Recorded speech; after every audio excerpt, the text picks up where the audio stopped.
Hey crafty friends, today I'm doing a voiceover for my video as I'm going to be creating a fabric traveller's notebook. I've got my fabric here. It's a Christmas reindeer cotton fabric and a red cotton for my inside. These are heavyweight interfacing, and these sheets here are just pieces of Bondaweb. They've already been pre-cut to the size. The larger pieces are cut to the measurement that I want my finished traveller's notebook cover to be, and the smaller pieces are for the inside pockets. I've created a template from an existing traveller's notebook that I've got. I've just traced around it, measured the measurements out, marked up the holes. So that's how I got my template. I'm using a cotton fabric which has got these cute little reindeer on, that's been in my fabric bag for forever. So I'm just starting off, I'm just ironing the creases out. It's been folded up for a long time, so I just want to try and make it as smooth as possible before I put down the interfacing. I decided to use interfacing because I wanted it to be a little more rigid. I didn't want it completely rigid. If I did, I probably would have used a different material entirely, but this will just give it some stability. I'm just ironing that on. I've got the Easy Press Mini for when I use my Cricut. You could do this with a normal iron. You just don't want to have any steam on it. You just want a dry heat. I'm making the album because I plan to do December daily this year, which is not something I've ever done, but I like the idea of sort of documenting the normal mundane things that we do rather than just, big extravagant, the Christmas day in itself. So I'm now just cutting off the excess. I want to leave some so I've got a seam allowance when it comes to actually sewing, and I'm just doing a press on the other side just to make sure it's nicely stuck down. Next I'm going to do the same on my red piece of fabric. Again, this is just a cotton fabric. This here is Bondaweb. Now I don't actually think I needed to do this bit. In my head I wanted the front and the back covers to be stuck together so that there was no movement in between them. But to be honest, I don't think I really needed to do it. So again, I've stuck that down and I've cut it out on a seam allowance. These bits are from my inside pocket.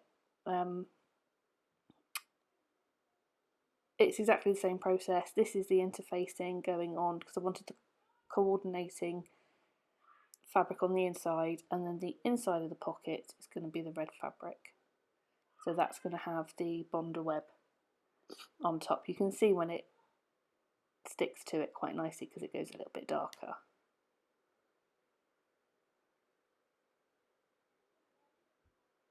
And they're all ready now. I just got to put them right sides together and line them up. It's a little bit tricky, and then sew all the way around, leaving an opening so that I can turn them in the right way. So I've already run that through my sewing machine. As you can see, those are the little gaps that I've left. They're quite big because there's a lot of fabric that I'm going to try and get through that hole. I'm just taking my pinking shears and trimming off any of the excess fabric so it's less bulky when it does get turned in the right way. And I'm not snipping around the opening. I want that to be thicker fabric so that once it's turned in the right way, I can fold them in to give me a good seam allowance to close those gaps. I'm also snipping the corners so that I can get crisper corners. Now here I need to take the backing paper off of the Bondaweb. So basically that's a dry adhesive so that when the heat applies to it again in a minute, it will stick to the fabric behind it. I had to scrunch them up quite a bit because the interfacing makes the fabric quite stiff, and I wanted it to be a little bit more pliable to pull it through the opening without tearing any of the stitching. And then I'm just using a paintbrush to push in those corners. You don't want to use anything too sharp because otherwise you might pierce through the sewing, which would be bad. As you can see, I forgot to take the backing off of that one. that's them all done. They'll need a final iron just to get out any of the creases and just to make sure that those opening seams are closed in and nice and crisp for when I go to run it back through the sewing machine to complete the whole thing. It doesn't really take a very long time to do. There's just quite a few steps involved, but it was quite fun to make actually. And it's nice to have something that's completely personalised rather than going off and buying one. Traveller's notebooks can run into some sort of quite expensive, especially if you go handmade, if you want something a little bit more personal. That's the inside of the album. I'm just lining up the inside pockets, popping my clips on, and then I'm going to run just a stitch around the outside. I've put the edges with the opening on that outside edge so that when I run it through my sewing machine it will stick it to the back of the cover, but it would also close up that opening, and there it is. All done, whizzed through the sewing machine. I'm not a master sewer, so it's just a basic sewing stitch. Now to add the elastic that's going to hold my booklets in and provide a closure for the whole thing. Referring back to my pattern where I've got those red dots, those are where I need to make my holes that will pop the fabric through, not the fabric, the elastic through. I'm using my crocodile to punch the holes, but as you can see the one in the middle is a bit too far in, so I've got this very old silent setter, eyelet setter, that takes the hole out of the middle, and I'll use that as well to set the eyelet. I'm putting eyelets in just so that I don't run the risk of fraying any of that fabric where I've cut it. And lining up my template, and I'm just drawing on with a pen because I'm about to snip that bit of fabric off anyway, so it's not going to be noticeable, but it's nice and easy for me to see. Crocodile goes through this no problem at all, and I've made sure that my holes aren't in the sewing line so that I don't undo any of the work that I've already done. Rummaging through my stash of eyelets, trying to find 5 that are the same. I've gone for gold, and then using the crocodile again just to close that one off.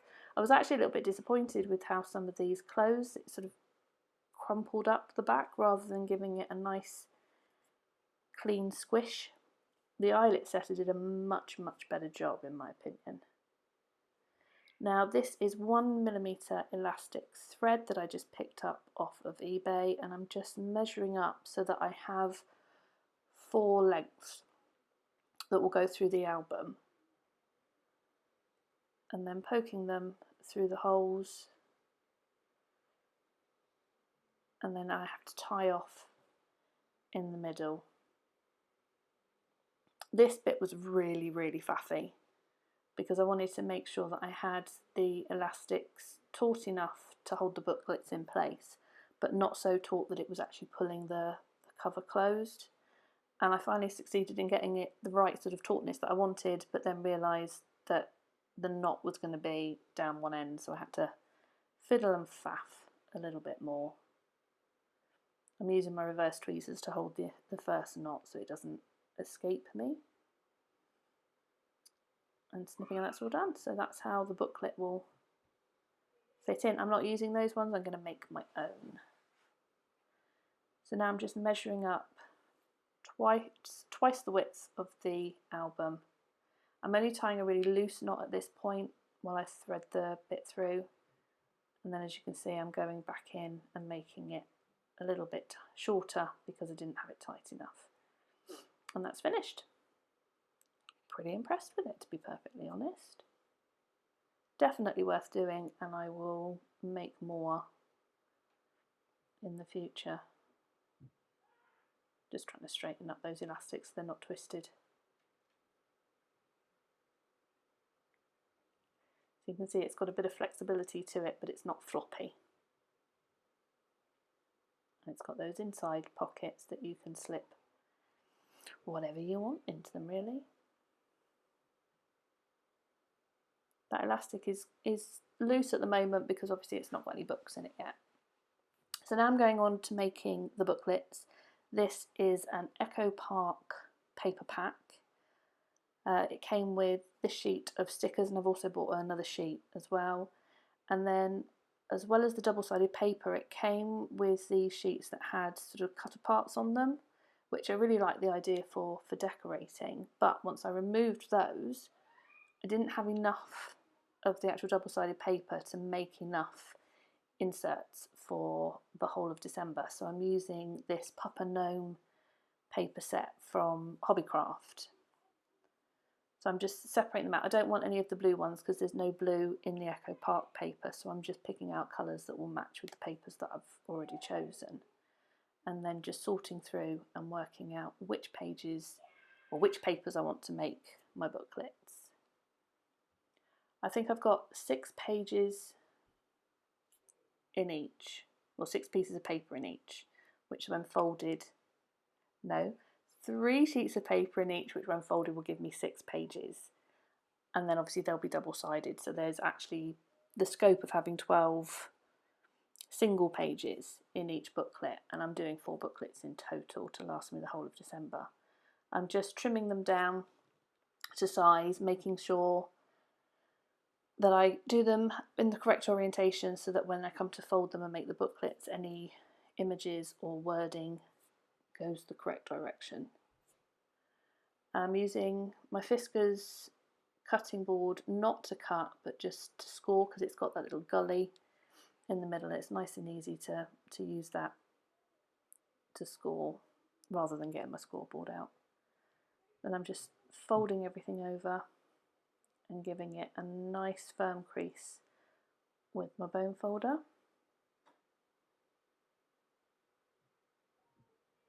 Now it's just trying to decide which patterns are going to go together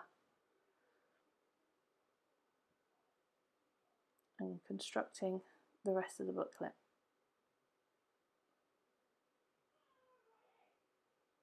So like I say, there's actually going to be 6 pages but 12 single sides. Some of them I'll do a double spread. Some, if we don't do very much one day, it will just need to be a single sheet. Just rounding off the corners with my corner chomper. I just think it gives it a nice little finish. I prefer rounded corners to right angles.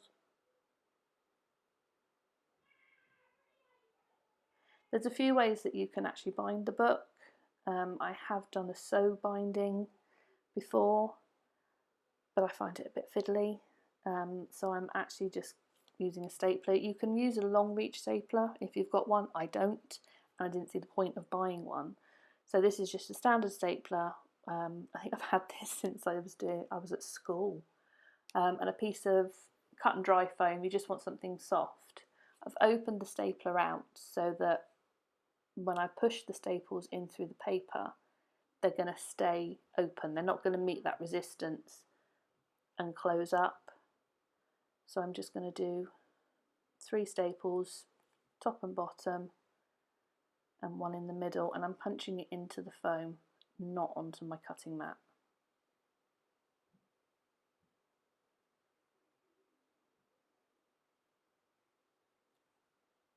And then you can see there the little legs of the staple are still sticking up. So now I can just close those. I've taken the end of my tweezers just to push them down so I don't hurt my fingers. And then they're just closed like a staple would be normally. And that's it. That's my first booklet finished. So I'm going to do that for the rest of them. And then I can insert them in through those elastic straps. And my album will be complete.